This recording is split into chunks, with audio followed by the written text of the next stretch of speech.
2 truck भरकर अवैध पटाखों का जखीरा पकड़ा गया। प्रशासन ने की कार्रवाई, जिसकी कीमत करीब 25 लाख रुपए से अधिक आंकी जा रही है।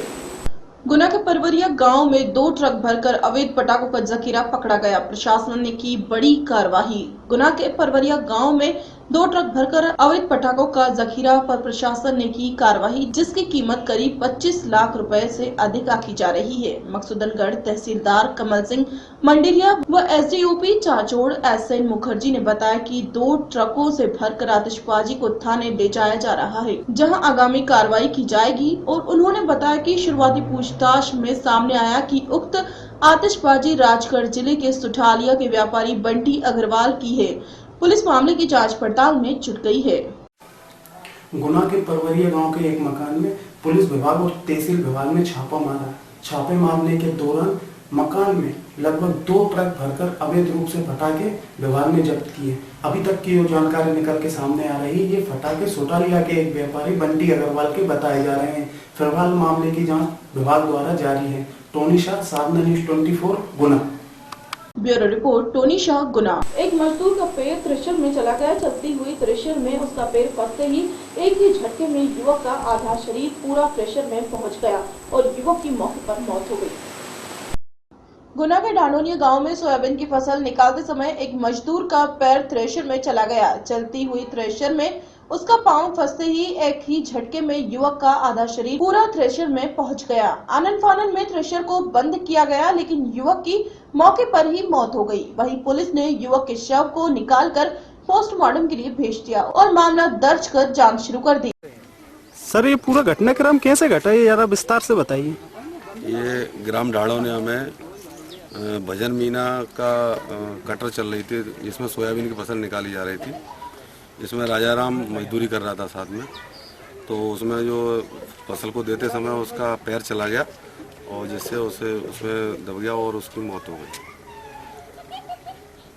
तो इसमें क्या उसके साथ और लोग भी थे मौजूद? और भी लोग मजदूर थे मौजूद वहाँ पे। तो क्या उन्होंने किसी ने बचाने की कोशिश नहीं की? नहीं, वो तो एकदम से वो स्पीड में था, वो ये अंदर गया, जैसे ही वो स्पीड बंद हो गई मशीन, जब वो तो उसकी मौत हो चुकी थी। आपका नाम? ये कैसे घटनाक्रम हुआ, ये पूरा बताइए विस्तार से। जी सर, वो अकेला नहीं, जाल से दमक रहे। कौन दमक रहा था? कोई राजाराम। हाँ, फिर क्या हुआ? क्रेशर में चले गए दोनों पाँव। तो और कौन कौन थे राजाराम के साथ? जगदीश, चुट्टू और भजन, गजरा। तो इन्होंने किसी ने बचाने की कोशिश की उसको? कहीं नहीं, भी भाग गए, बंद हो जैसे क्रेशर। ट्रैक्टर कौन का था? भजन मीना। अम्मा सी उनकी, कृष्णा सी उनकी बेटी। तो किसी ने नहीं बचाया? आपका क्या नाम है? भरोसा। ब्यूरो रिपोर्ट, टोनी शाह, गुना। गुना में हर साल की तरह इस साल भी गणेश महोत्सव भक्तिभाव और धूमधाम से मनाया गया। गुना में हर साल की तरह इस साल भी गणेश महोत्सव भक्तिभाव और धूमधाम के साथ मनाया जा रहा है। शहर में जगह जगह पंडालों में गणेश प्रतिमाएं स्थापित कर झांकियों का दौर चल रहा है। अलग अलग समितियों द्वारा आकर्षक एवं मनभावन झांकियां लगाई जा रही है। झांकियां देखने के लिए दूर दूर से भक्तों की भीड़ उमड़ रही है। ब्यूरो रिपोर्ट, टोनी शाह, गुना। कुरुक्षेत्र विश्वविद्यालय के संगीत एवं नृत्य विभाग के सभागार में आज 3 दिवसीय कथक नृत्य वर्कशॉप छात्र छात्राओं ने सीखी कथक नृत्य की बारीकियां। कुरुक्षेत्र विश्वविद्यालय के संगीत एवं नृत्य विभाग के सभागार में चल रही कथक नृत्य कार्यशाला में छात्र छात्राओं ने कथक नृत्य की बारीकियां सीख रही हैं। संगीत एवं नृत्य विभाग में 28, 29 और 30 सितंबर तक 3 दिवसीय कथक कार्यशाला का आयोजन किया गया है। कथक गुरु स्वाति वांगडू तिवारी छात्र छात्राओं को कथक नृत्य के गुण सिखा रही है। स्वाति तिवारी बच्चों के मध्य रहकर उनकी नृत्य मुद्राएं अपने हाथों से करा रही हैं, जो अत्यंत महत्वपूर्ण है। विद्यार्थी भी पूरी लगन से नृत्य का अभ्यास कर रहे हैं। विभागाध्यक्ष प्रोफेसर सुचिस्मिता ने बताया कि इस कार्यशाला में विद्यार्थियों को सीधा लाभ मिलेगा। यह विभाग का सौभाग्य है कि स्वाति तिवारी जैसी अंतर्राष्ट्रीय ख्याति प्राप्त कलाकार हमारे विभाग में कथक नृत्य कार्यशाला संचालित कर रही है। ये वर्कशॉप बेसिकली हमने म्यूजिक एंड डांस डिपार्टमेंट में DSW के सौजन्य से करी है। ये UGC के ग्रांट है स्टूडेंट्स वेलफेयर एक्टिविटीज़ की, उसमें से हमें कुछ राशि मिली और हमने सोचा कि विभाग में पहले कभी हमने शास्त्रीय संगीत की कोई कार्यशाला नहीं करी। तो बच्चों की बहुत पुरजोर डिमांड थी, मांग थी कि ऐसा कुछ प्रयास किया जाए और बहुत अच्छा रिस्पांस है। पूरी यूटीडी के लिए हमने इसे ओपन किया था, तो हमारे पास विभाग के अलावा दूसरे जो डिपार्टमेंट्स हैं वहाँ से भी बच्चे आए हैं। लगभग 60 बच्चे प्रशिक्षण ले रहे हैं। हमारी जो रिसोर्स पर्सन है बहुत जानी मानी नृत्यांगना है, स्वाति वांगरू तिवारी दिल्ली से आई हैं और उनका सिखाने का तरीका बहुत बढ़िया है। और मैं समझती हूँ कि ऐसे प्रयोग, ऐसे प्रयास संगीत के द्वारा विद्यार्थियों को न केवल अच्छा कलाकार बनाएंगे बल्कि संस्कारवान भी बनाएंगे। कितने दिन की? 3 दिन की है, 6 सत्र हैं इसके, आज दूसरा दिन है और बहुत अच्छा चल रहा है। कल समापन? कल इसका समापन है। शाम को 3 बजे DSW आएंगे, डॉक्टर अनिल वशिष्ठ, और सब बच्चों को सर्टिफिकेट्स दिए जाएंगे। मैं professor Shuchi Smita, chairperson department of music and dance. Kurukshetra से विनोद खुंगर की रिपोर्ट। देश के भावी पत्रकार पहुंचे कुरुक्षेत्र के महिला पुलिस थाने में। पुलिस और मीडिया को तालमेल के साथ निभाना होगा सामाजिक दायित्व।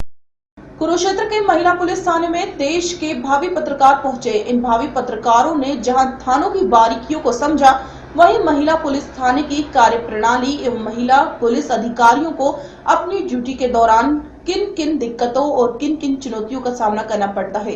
कुरुक्षेत्र विश्वविद्यालय जनसंचार विभाग के विद्यार्थियों ने महिला पुलिस थाने का अवलोकन किया। इन विद्यार्थियों ने SHO कुसुमलता, DSP नुपुर बिश्नोई के कक्ष, शिकायत कक्ष, वायरलेस कक्ष, कंट्रोल रूम, बैरक कक्ष, इन्वेस्टिगेशन कक्ष, मालखाना आदि कक्षों का अवलोकन किया और हर कक्ष में बैठी महिला पुलिस कर्मचारियों से जानकारी हासिल की। कंट्रोल रूम और महिला हेल्पलाइन नंबरों के बारे में छात्राओं ने बड़ी रोचकता के साथ कंट्रोल रूम में बैठी महिला पुलिस कर्मचारियों से सूचना तट पर लगाए गए कोड वर्ड के बारे में पूछा और जानने का प्रयास किया कि महिला हेल्पलाइन नंबर पर शिकायत मिलने के बाद महिला पुलिस कर्मचारी कंट्रोल रूम से किस प्रकार फील्ड में तैनात महिला पुलिस कर्मचारियों से संपर्क साध कर कितने समय में शिकायतकर्ता के मामले को सुलझाने और राहत पहुंचाई जाती है। कक्ष में बैठी महिला पुलिसकर्मी ने छात्राओं के हर सवाल का बेबाकी से जवाब दिया और अपील की कि इस हेल्पलाइन नंबर 1091 का प्रचार प्रसार करने में प्रशासन की मदद करे, ताकि इस हेल्पलाइन की मदद से अधिक लोगों को सहायता पहुंचाई जा सके। इसके पश्चात विद्यार्थियों को मालखाने में रखे गए हथियारों और इन्वेस्टिगेशन रूम में किस प्रकार महिलाओं से संबंधित मामलों को आपसी मध्यस्थता से सुलझाने का प्रयास किया जाता है। मौके पर SP सिमरदीप सिंह ने कहा कि पुलिस और मीडिया को तालमेल के साथ अपने सामाजिक दायित्व का निर्वाह करना होगा। इस जिम्मेवारी को पूरा करने के लिए मीडिया के साथ साथ पुलिस कर्मियों को ईमानदारी और निष्पक्षता से अपनी ड्यूटी का निर्वाह करना होगा। अगर मीडिया और पुलिस के अधिकारी व कर्मचारी नेक नीति से कानून के दायरे में रहकर कार्य करेंगे तो निश्चित ही किसी प्रकार का दबाव उनकी कार्यप्रणाली को प्रभावित नहीं कर पाएगा।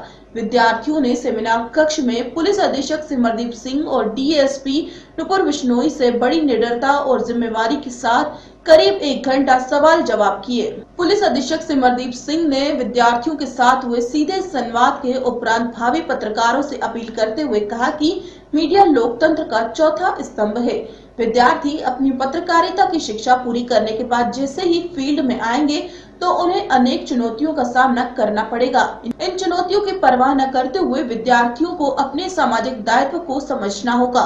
फील्ड में आने के बाद पूरी जिम्मेवारी के साथ और तथ्यों को एकत्रित करके ही समाचारों को प्रकाशित करने की अपनी ड्यूटी को पूरा करना होगा। उन्होंने कहा कि पुलिस अधिकारियों के सामने भी अपनी समस्याएं होती हैं।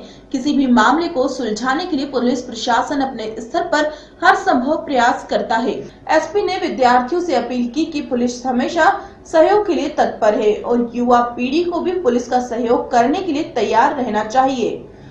जब पुलिस और पब्लिक के बीच में दूरियां कम होंगी तो निश्चित ही अपराध पर अंकुश लगेगा और लोगों को एक स्वस्थ प्रशासन और माहौल दिया जा सकेगा। DSP नुपुर बिश्नोई ने विद्यार्थियों के हर प्रश्न का जवाब देते हुए कहा कि महिला पुलिस अधिकारी होने के नाते उन्होंने अपने आप को कभी भी पुरुष अधिकारियों से कम नहीं समझा, क्योंकि ट्रेनिंग के दौरान पुरुष और महिला कर्मचारियों को एक जैसा ही प्रशिक्षण दिया जाता है। इसलिए एक महिला होने के नाते वे स्वयं को कभी भी पुरुषों से कम नहीं आंकती। बिल्कुल आज कुरुक्षेत्र यूनिवर्सिटी के जो मास कम्युनिकेशन डिपार्टमेंट है उसके स्टूडेंट्स हमारे बीच यहाँ women police station newly establish जो हमारा वुमेन पुलिस स्टेशन है यहाँ विज़िट के लिए आए हुए हैं। और आपने बिल्कुल ठीक कहा, ये भावी पत्रकार है कल के, और पत्रकार जो हैं, जर्नलिस्ट जो हैं फ्यूचर के, वो ही उनसे हमारे को बड़ी उम्मीदें हैं, क्योंकि वो लोग जो है हमें किसी भी डिपार्टमेंट को फॉर दैट मैटर समाज के साथ जोड़ने का एक काम करते हैं और एक रिपोर्टिंग के माध्यम से उनको इन्फॉर्म करते हैं। तो इन लोगों को इन्फॉर्म्ड रखने के लिए जो एक कदम इनके डिपार्टमेंट द्वारा उठाया गया है हमारे सहयोग के साथ, तो ये बहुत ही अच्छा एफर्ट है। आज हम इन लोगों को पूरा पुलिस स्टेशन की जो वर्किंग है इन डेप्थ, जो प्रैक्टिकल वर्किंग है वो भी, और थ्योरेटिकल जो हमें रूल्स फॉलो करने आते हैं वो भी, वो सब हम इन्हें अच्छे से बताएंगे, इन डेप्थ बताएंगे जैसा मैंने कहा। और मैं उम्मीद करती हूँ इस चीज़ का इनको अपने एकेडमिक्स में भी फ़ायदा होगा और फ्यूचर में करियर में भी। बाकी मीडिया जो है वो बहुत ही इम्पॉर्टेंट है सोसाइटी के लिए पर्सन, बिकॉज आप लोगों के थ्रू ही कोई भी डिपार्टमेंट आज की तारीख में सबसे ज़्यादा रोल है, चाहे वो प्रिंट मीडिया हो, चाहे वो इलेक्ट्रॉनिक मीडिया हो, चाहे वो सोशल मीडिया। आप लोग बहुत ही ब्राइट बंच ऑफ स्टूडेंट, जो इतना हम लोग ब्राइट शायद नहीं हो गए। जिसने इनिशिएट किया कि हर डिस्ट्रिक्ट में महिला थाना होगा। जी, बहुत अच्छा लग रहा है हमें यहाँ पर आकर राजने को मिल रहा है कि जैसे अब हमारे साथ इतने अच्छे से यहाँ पे बिहेव कर रहे हैं, हमारी सीटिंग हो रही है, हम जो भी क्वेश्चंस पूछ रहे हैं इतने नॉर्मली और इतने क्यूरियस वे से वो हमें आंसर्स कर रहे हैं। तो मुझे लग रहा है बहुत ज़्यादा नॉलेज बढ़ी है, मेरी बहुत ज़्यादा नॉलेज बढ़ी है, और हमें बहुत अच्छा लग रहा है कि हाँ वीमेंस के लिए इतना सब कुछ हो रहा है। तो जहाँ हमारे हरियाणा में जैसे कि बहुत रेशो जो है वो बहुत क्या कहते हैं उसे कि कम है वीमेंस रेशो, तो वीमेंस को बढ़ाने के लिए, वीमेंस रेशो को बढ़ाने के लिए this is a very good initiative by government. आप जैसे कि देश के भावी पत्रकार हैं, पत्रकारिता के नज़रिए से आपने यहाँ पर जो पुलिस थाने की पेचीदगियाँ और जो पहलू सीखे हों। जी बिल्कुल, मैंने बहुत कुछ सीखा है कि कैसे एक पुलिस वाला, मीडिया कर्मी जो है वो हमेशा पुलिस वालों के मुझे लगता है नेगेटिविटी दिखाने की करते हैं, लेकिन यहाँ पर आकर मुझे पता चला है कि पुलिस का नज़रिया क्या होता है एक केस को लेकर। तो पुलिस वाले जो है वो भी एक तरह से है तो ह्यूमन बीइंग, तो वो एक केस को जो है वो पार्शियलिटी के उसमें नहीं देखते हैं। उनके लिए दोनों जो पक्ष हैं, चाहे वो वीमेन पक्ष है या चाहे वो मेल पक्ष है, तो वो उसमें दोनों की जो है वो बैलेंस देखते हैं। वो ये नहीं है कि यहाँ पार्शियलिटी कर रहे हैं, अगर वीमेन का कोई केस आया तो वो उसे ही प्रेफरेंस देंगे, नहीं।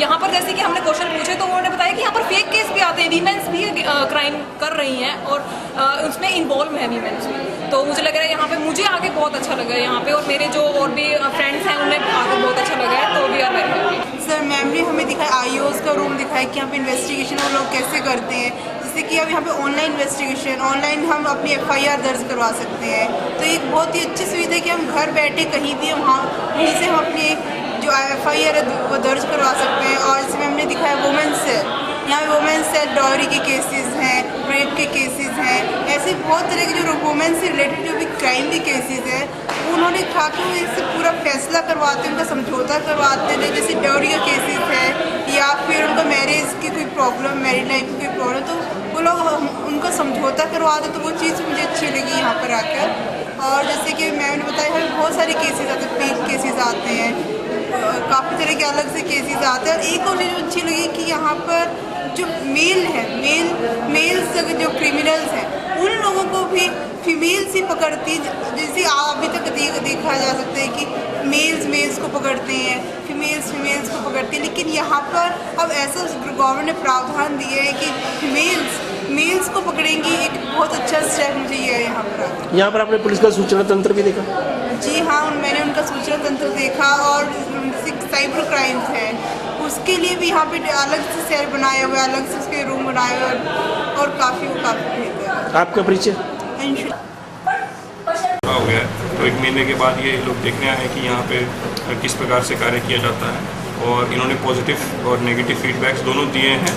तो जो नेगेटिव फीडबैक्स है उनमें जो स्कोप ऑफ इम्प्रूवमेंट हम अपने लेवल पे कर सकते हैं वो डेफिनेटली हम लोग करेंगे, ताकि जो पब्लिक सर्विस का काम पुलिस कर रही है वो लोगों तक पहुंचाया जा सके और लोगों को किसी प्रकार की कोई प्रॉब्लम ना हो। लेडीज़ कंप्लेंट्स को खास करके यहाँ पे आके किसी प्रकार की दिक्कत ना हो, वो फ्रीली आके अपनी कंप्लेंट कर सकें और इमीडिएट कार्रवाई की एक्सपेक्टेशन कर सकें। ऐसा जिस तरह की लोग पुलिस से उम्मीद रखते हैं, और यहाँ पर पत्रकारों ने भी कुछ, जो भावी पत्रकारों ने भी कुछ आपसे उम्मीदें रखी, और आपने भी पत्रकारों से कुछ उम्मीदें रखी। बिल्कुल, पुलिस डिपार्टमेंट में कॉलोनियल टाइम से जो चला आ रहा है सिस्टम, वो सारा हमने डिस्कस किया है। और किस प्रकार की सॉफ्ट स्किल्स की आज पुलिस को ज़रूरत है, किस प्रकार के व्यवहार की पुलिस को ज़रूरत है, उसके बारे में अच्छे से विचार विमर्श हुआ है। और क्या चीज़ हम लोग कर रहे हैं और क्या करनी चाहिए, इसके बारे में भी हमने डिस्कस किया है। और साथ ही साथ जो ये बडिंग जर्नलिस्ट हैं उनको मेरी तरफ से भी एक सुझाव था कि जो आपका पार है जर्नलिज्म की, उसके साथ जो रिस्पॉन्सिबिलिटी इनके साथ एसोसिएटेड है, वो उसको भली भांति को निभाएं, उस जिम्मेवारी को जो सोसाइटी के प्रति है उसको भी निभाएं, ताकि एक अच्छे और उभरे और बढ़िया जर्नलिस्ट बन के ये आगे आ सकें। जिस तरह की क्राइम के ऊपर आप कंट्रोल करते हैं, क्या पत्रकार का क्राइम को कंट्रोल करने में आपका किस तरह से करते हैं? देखो, पत्रकार इज़ जस्ट एक पिलर है हमारा, जो हमारा साथी है, वो हमें बताता रहता है, हमें फीडबैक देता रहता है और हमें इन्फॉर्मेशन देता रहता है। जिस प्रकार इन्फॉर्मेशन हमारे पास आती है, पत्रकारों के पास भी जाती है। हमारा ये मानना है कि अगर हम इकट्ठे होकर ये सारा कार्य करें तो हम इस डिस्ट्रिक्ट को, इस शहर को अच्छा बना सकते हैं। क्योंकि आप लोगों का भी गलत आदमियों के खिलाफ, सोसाइटी जो है गलत आदमियों के खिलाफ है। जो आदमी गलत करता है उसकी इन्फॉर्मेशन हम इमीडिएटली शेयर करें, शेयर करके तुरंत एक्शन लें, और जो एक्शन पुलिस ने लिया है उसको पब्लिसाइज करें। पब्लिसाइज करने से लोगों में विश्वास बढ़ेगा और ज़्यादा से ज़्यादा कंप्लेनेंट और सुझाव, सजेशंस देने वाले लोग आगे आएंगे और हम अपने आप को और इम्प्रूव कर सकते हैं। कुरुक्षेत्र से विनोद खूंगर की रिपोर्ट। भारतीय किसान यूनियन के आह्वान पर किसानों ने आज चंडीगढ़ हिसार राष्ट्रीय राजमार्ग 65 को जाम कर अपना रोष प्रकट किया। किसानों ने अंबाला मां के गांव कुलतरण के निकट जाम लगाया और सरकार के खिलाफ जमकर नारेबाजी की। किसान यूनियन के आह्वान पर किसानों ने आज चंडीगढ़ हिसार राष्ट्रीय राजमार्ग 65 को जाम कर अपना रोष प्रकट किया। किसानों ने अंबाला मार्ग पर गांव कुलतरण के निकट जाम लगाया और सरकार के खिलाफ जमकर नारेबाजी की। जाम की सूचना मिलते ही पुलिस मौके पर पहुंची। पुलिस ने चंडीगढ़ और हिसार जाने वाले वाहनों को दूसरे मार्ग की ओर मोड़ दिया। किसान 3 घंटे तक सड़क पर बैठे रहे। किसान नेताओं ने कहा कि सरकार ने किसानों की एक भी मांग पूरी नहीं की, जबकि भाजपा सरकार अपने आप को किसान हितैषी बताती है। किसान नेताओं ने कहा कि उनकी मुख्य मांगों में स्वामीनाथन आयोग की रिपोर्ट को लागू करना, किसान को मनरेगा योजना में शामिल करना, किसानों को कर्ज मुक्त करना, धान की 1509 किस्म को बासमती धान में शामिल करके उनका भाव देना इत्यादि शामिल हैं। किसान नेताओं ने कहा कि किसानों की मांगों को लेकर भाकियों की आज पूरे देश में 3 घंटे का सांकेतिक रोड जाम किया गया। उन्होंने कहा कि यदि अब भी सरकार ने किसानों के हितों को लेकर उनकी मांगों को मंजूर नहीं किया तो देश भर में किसान एक बड़ा आंदोलन करेंगे। जो ये नेशनल हाईवे आज जाम किया है, ये राष्ट्रीय सत्र का काल था भारतीय किसान यूनियन का। आज हिंदुस्तान में सभी जगह रोड रोके गए। पीआर के दाम खरीद रहे हैं, जिस कारण किसान को बहुत घाटा है। हम चाहते हैं कि सरकार इस ओर ध्यान दे और उसको बासमती का रेट मिले किसान को। जिन भी किसानों की फसलें खराब हुई हैं उनको गिरदावरी करा के मुआवजा दिया जाए। और जो डॉक्टर स्वामीनाथन की रिपोर्ट है जो किसानों को जिंदा रख सकती है, हम चाहते हैं भी वो जल्दी से जल्दी ये सरकार लागू करे और मनरेगा को खेती से जोड़े। और जो किसान के ऊपर कर्जा है सरकार की गलत नीतियों के कारण चढ़ा हुआ है, पिछला कर्जा माफ करे और उनको लाभकारी मूल्य मिले किसान। मुद्दे को लेकर दीजिए, किसान के ऊपर कर्जा है, डॉक्टर स्वामीनाथन की रिपोर्ट लागू करवाने बारे ये एक राष्ट्रीय काल है। सभी हिंदुस्तान में आज रोड, हाईवे रोड रोके जा रहे हैं। भाई किसान मर चुके क्योंकि फसल का भाव अपनी मर्जी का सरकार करेगी, समझ के बात। और इसलिए ये तो न वायदे की थे, एक भी नहीं कराया है। स्वामीनाथ की रिपोर्ट लागू करने का वायदा कराया था मोदी ने, वोट लिए जब वह भी पंडिंग में मारी। फिर कहता कर्जा माफी करांगे मजदूर किसान का, वो भी करी गया। बनिया तो कुछ नहीं, सरकार का ने मार दिया। किसान खेती करने वाला तो बिल्कुल खत्म हो लिया। भाई क्या मांग करते? पुरानी मांग है जी, स्वामीनाथन की रिपोर्ट लागू करना और नरेगा को कृषि से जोड़ना और किसान मजदूर को कर्ज मुक्त करना। और जो बीमा पॉलिसी इन्होंने शुरू की है ये बिल्कुल गलत है। इसमें किसानों के प्रतिनिधि होने चाहिए। जो फिलहाल में बीमा पॉलिसी दी है और ये है घरेलू बिजली के बिलों में जो इन्होंने बढ़ाया है रेट, यो वापस ले सरकार। और लोड बढ़वाने के नाम पर मीटर के पैसे लेकर लूट की जा रही है, ये बंद की जाए। कैथल से राजेश। मध्य प्रदेश वित्तीय वर्ग शास्त्र कर्मचारी संघ के आह्वान पर आज आयोजित सामूहिक अवकाश आंदोलन का असर सतपुड़ा, विंध्याचल सहित जिला ऑफिसर्स में भी दिखा। जिंदाबाद जिंदाबाद जिंदाबाद जिंदाबाद जिंदाबाद मांग हमारी पूरी हो, जिंदाबाद कर्मचारी एकता जिंदाबाद जिंदाबाद जिंदाबाद मध्य प्रदेश छत्तीसगढ़ शासकीय कर्मचारी संघ जिंदाबाद जिंदाबाद जिंदाबाद मध्य प्रदेश छत्तीसगढ़ शासकीय कर्मचारी संघ जिंदाबाद जिंदाबाद मुख्यमंत्री जी वादा निभाओ, मुख्यमंत्री जी वादा निभाओ, जिंदाबाद जिंदाबाद वर्कर्स यूनिटी जिंदाबाद जिंदाबाद जिंदाबाद मांग हमारी पूरी हो, जिंदाबाद कर्मचारी एकता जिंदाबाद जिंदाबाद जिंदाबाद मध्य प्रदेश छत्तीसगढ़ शासकीय कर्मचारी संघ जिंदाबाद जिंदाबाद जिंदाबाद मध्य प्रदेश छत्तीसगढ़ शासकीय कर्मचारी संघ जिंदाबाद जिंदाबाद मुख्यमंत्री जी वादा निभाओ, मुख्यमंत्री जी वादा निभाओ, जिंदाबाद जिंदाबाद मांग हमारी पूरी हो, जिंदाबाद जिंदाबाद जिंदाबाद जिंदाबाद हम सब हम आवाज दो, आवाज दो, आवाज दो, आवाज दो, आवाज दो, आवाज दो, आवाज दो, आवाज दो। खबरों में फिलहाल इतना ही, मुझे दीजिए इजाजत।